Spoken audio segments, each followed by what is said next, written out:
Hey you guys, welcome back to another episode of Auto Amateur.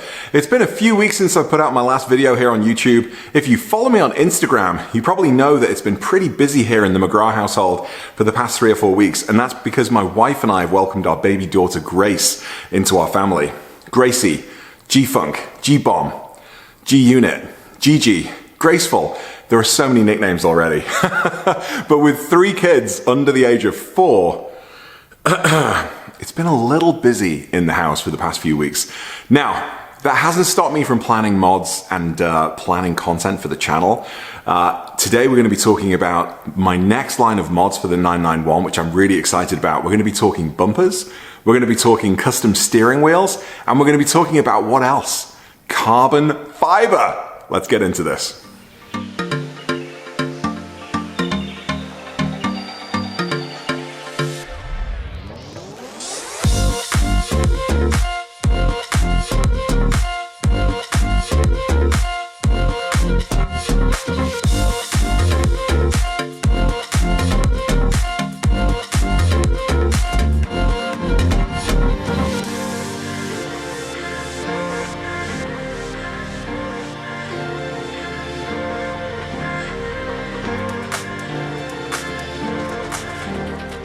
So let's go in reverse order in terms of level of complexity and I guess cost. So we're going to start off by talking about carbon fiber. Ironically, because it's usually the one of the most expensive mods that you can put in your car.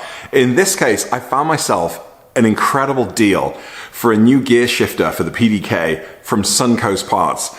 Typically, the carbon fiber equivalent of this leather gear shifter runs for about $1,000. They had an open box special from somebody that bought it and then returned it.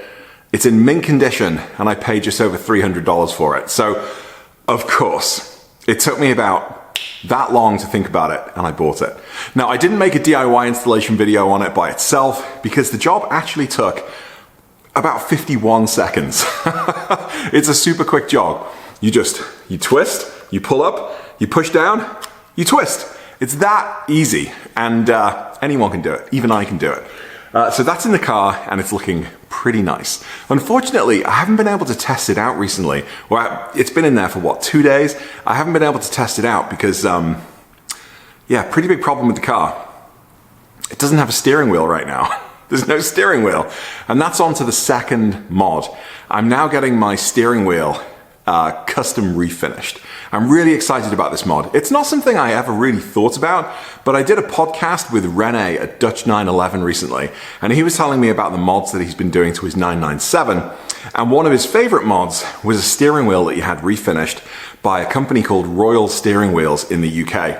So immediately I was excited. A couple of $100 or more for a job, get a brand new steering wheel, or at least the feel of a brand new steering wheel, with fine quality leather, factory quality leather, deviated stitching maybe, even a notch on the top of the wheel. Of course, I started looking at it immediately. Now, I want to give Royal Steering Wheels a huge shout out here because they were very helpful in helping me understand the process. They showed me a bunch of example jobs that they've done, and based on what Rene alone has told me, the quality is exceptional. Now, unfortunately, because so many of my packages going to Europe have been held up in Chicago because of COVID, I didn't want to run the risk of putting my steering wheel out there for 6 to 8 weeks or so, waiting for it to get to the UK. Maybe it'll get there in a week, maybe it won't get there until the fall.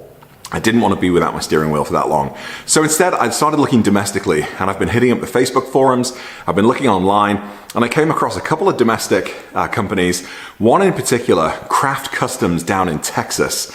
Great reputation. They are very helpful again in the ordering process. My wheel has been shipped down to them. It's going to take 2 weeks to refinish, and then they're going to ship it back. And they're going to have some footage for me, hopefully, so that I can show you as I do the DIY video for taking out the steering wheel and putting it back in and showing you the finished product. You're actually going to be able to see how they strip the leather and how they refinish the wheel. And that's really interesting to me, so hopefully that's going to be interesting to you. So I've gone for black, I've gone for some deviated red stitching to match the red accents that I've got on the inside of my car, as well as the tack face and so on, and then a red notch at 12 o'clock. Really excited. I'm going to talk more about pricing and the process in another video. So that leaves the last mod, which we're gonna focus on in this video, and that is the bumper.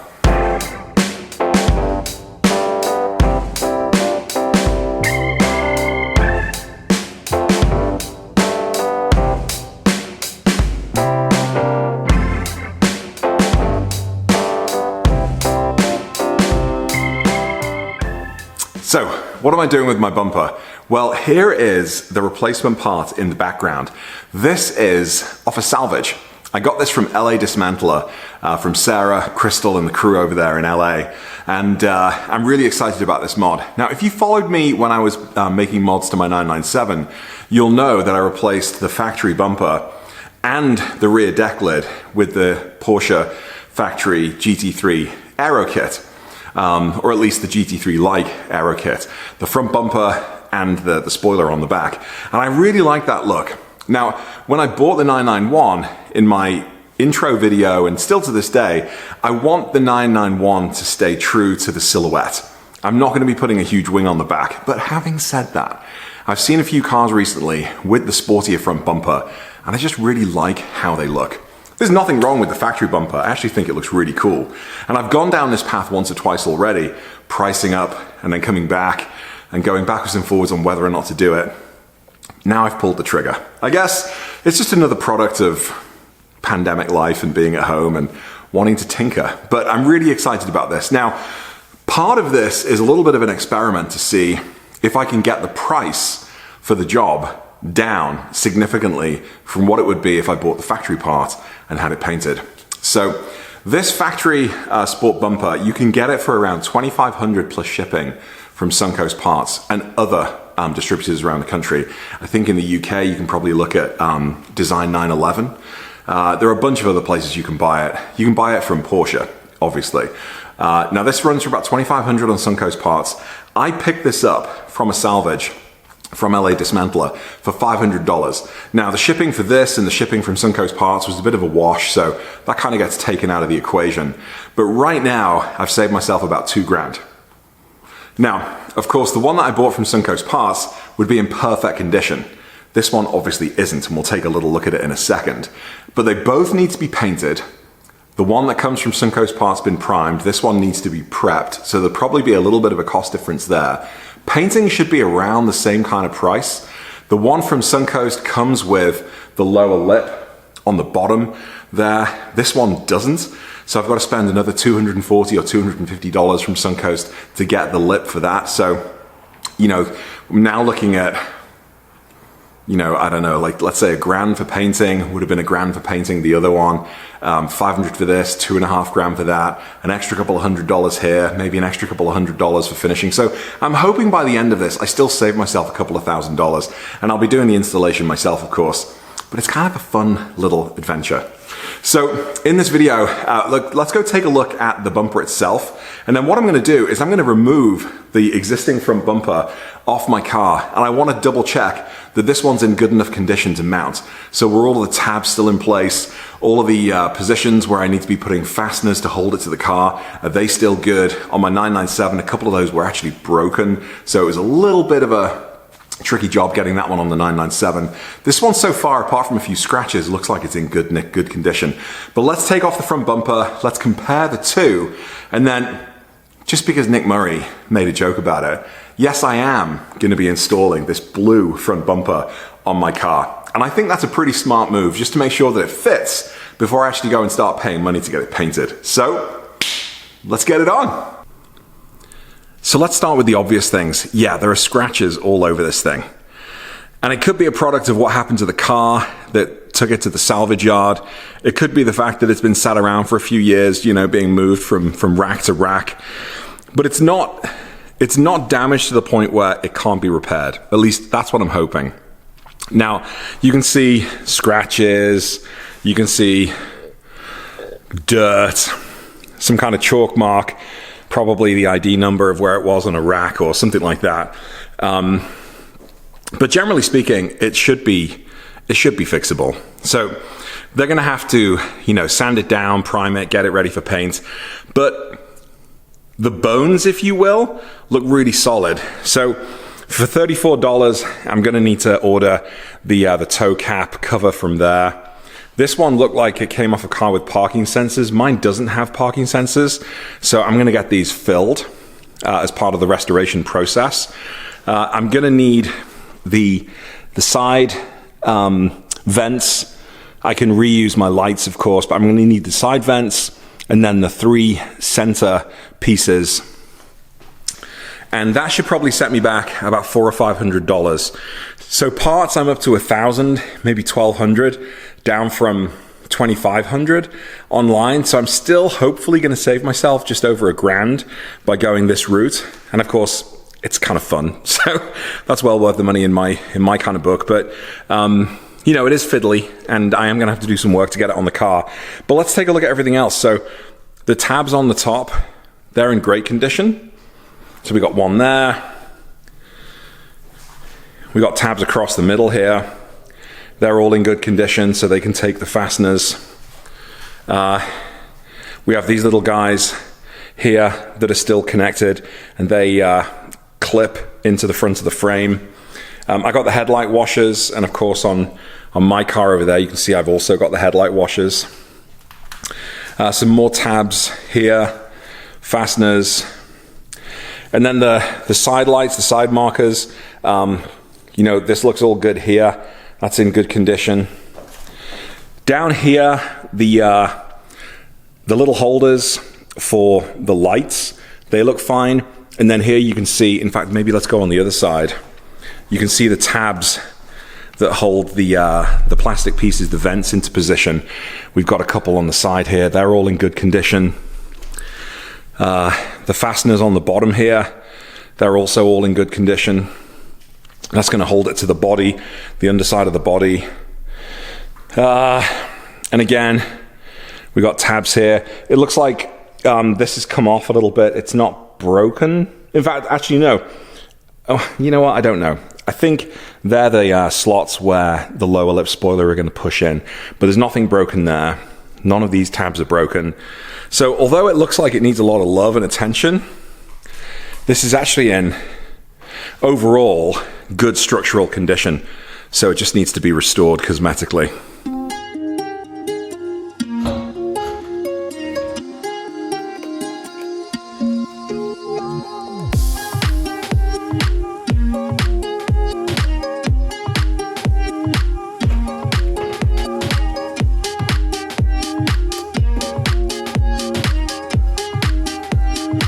Well, here's where the fun and games begin. We're going to take off the front bumper.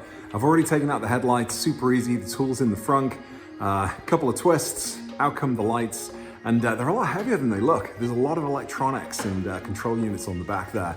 But now I've just got a bunch of fasteners to take out. I've got to pop out the side markers and the fog lights, and let's get this thing off. And then it's going to be fun to get that blue thing on.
Okay, now I've taken out the side markers. There are 2 more screws to get out, and they are in really awkward positions.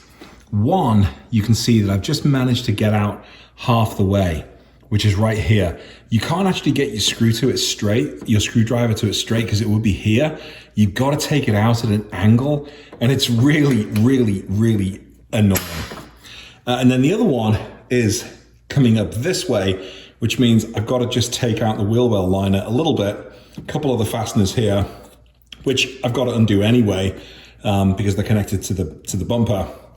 And then 1, 2, 3, 4, 5. That frees up this side, and then I go underneath and then around the other side. But this one is really, really tricky. So what I've actually got here is my little reacher, and I'm gonna see if I can get the screw out with this. My gut feeling is it's not gonna come out, and it's just gonna fall out onto the floor when I take the bumper off.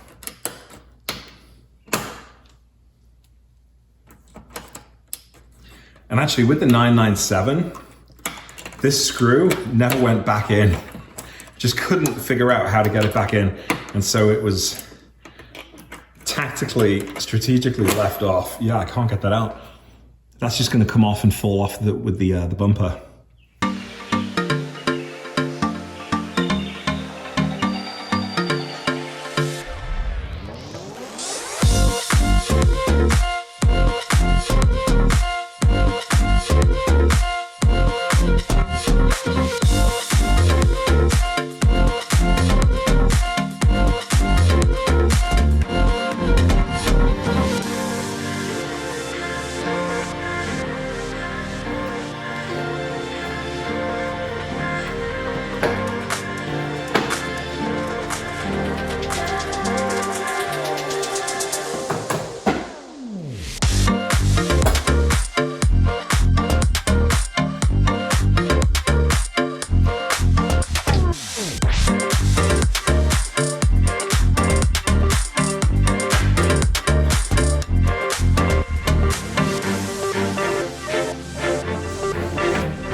Well, you guys, the bumper's off, but that was a little trickier than the 997 when I did that job.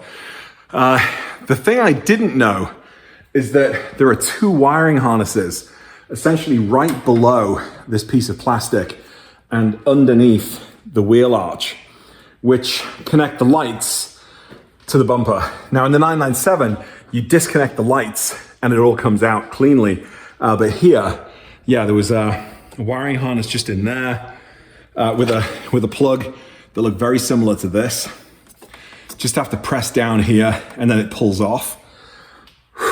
And then the other thing I forgot to do, which is super easy to do as well, is just disconnect the water line, the hose for the headlight washers.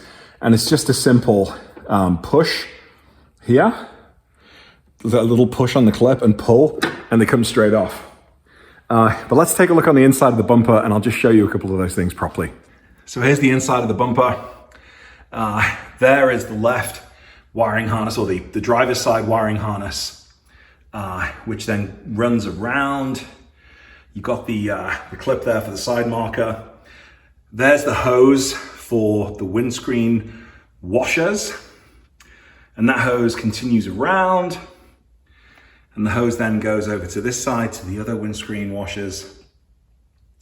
And then here's the other side of the wiring harness.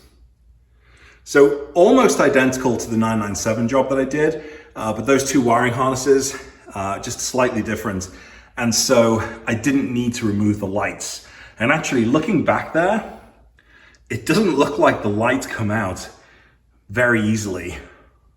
Certainly not as easy as the ones from the 997 that just pop out. If we take a look around here, the 997 lights, you just get a credit card or a very thin trim piece tool and you just push along the rear edge there and it pops out. This guy, not so much. So that's going to take a little bit of research to make sure that I can take out and put into this bumper. But thankfully the mounting hole and point is exactly the same, so I can reuse those lights without having to spend $800 on another set. But there it is. There is the naked 911. So again, here's the wiring harness that I just had to disconnect. Actually, no, lies. That's for the headlight. The other wiring harness is back there. Let's just see if you can see it. Yeah, there it is, the purple one. That's going to be interesting, trying to put that back. I think what I might do is take out the whole wheel well liner, just make that a little easier for myself. And you know, while I'm here, I might take off these guys and clean my condensers and the radiators. Everything else is pretty standard for the 911. This wasn't on my 997, and look at it, it's got a VW and an Audi part. That's the HomeLink receiver. Or transmitter, should I say, for the garage door. And there we are.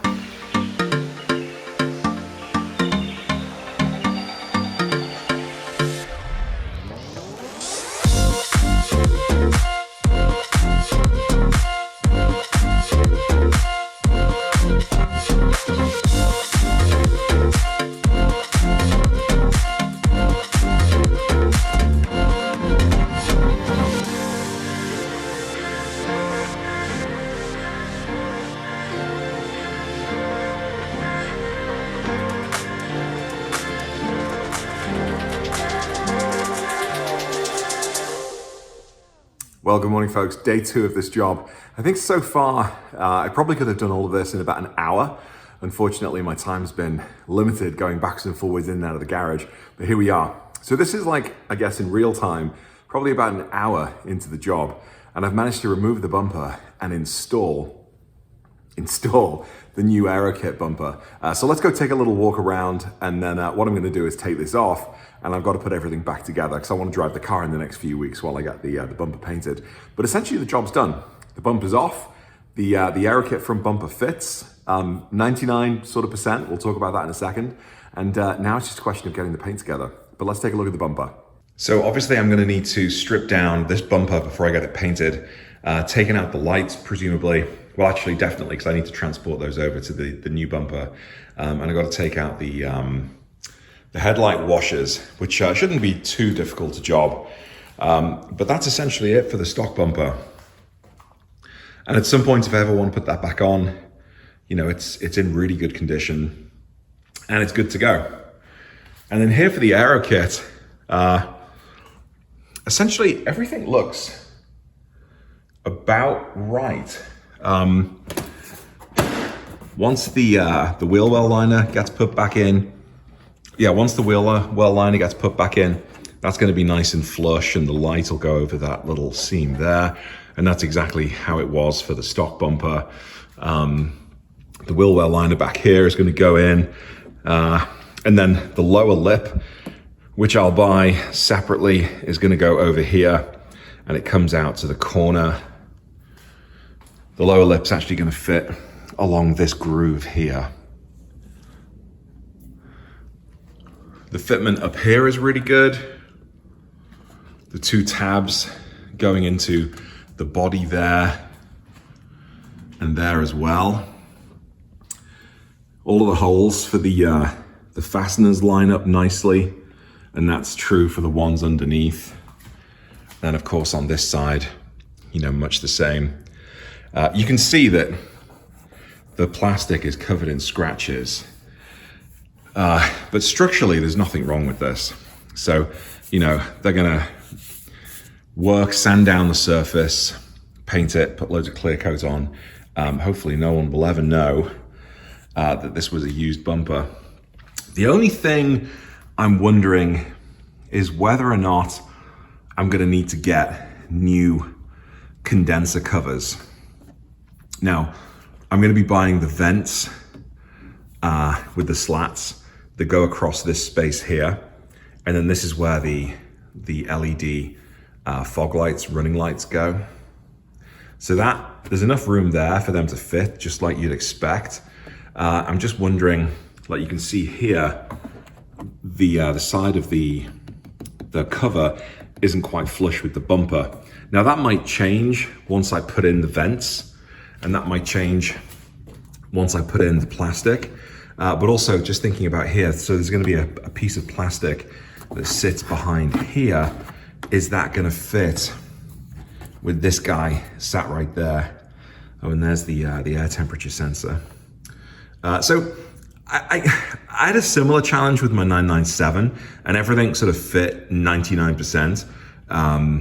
and it didn't bother the sensor and it didn't cause me any issues. It maybe wasn't a flush fit. But then, buying, these are probably like 150 bucks each. It's not the end of the world if I need to buy new ones of these, and it's just a question of a few bolts around the outside. This tow hook cover I'm gonna need to cover up, buy. That's about $30 from Suncoast Parts. The parking sensors here, I'm actually gonna get filled up, and that during the finish, that'll just look like it's always been solid. I've got to get the center panel here. Now, this would be a great opportunity for installing the center radiator, which essentially just connects up to the ductwork that's sort of already there. I think that's a job for another day. I just want to get the bumper sort of fitted first. Well, that's basically it. Well, that's it for this video, you guys. We're gonna go in, get cleaned up, and then get my day started.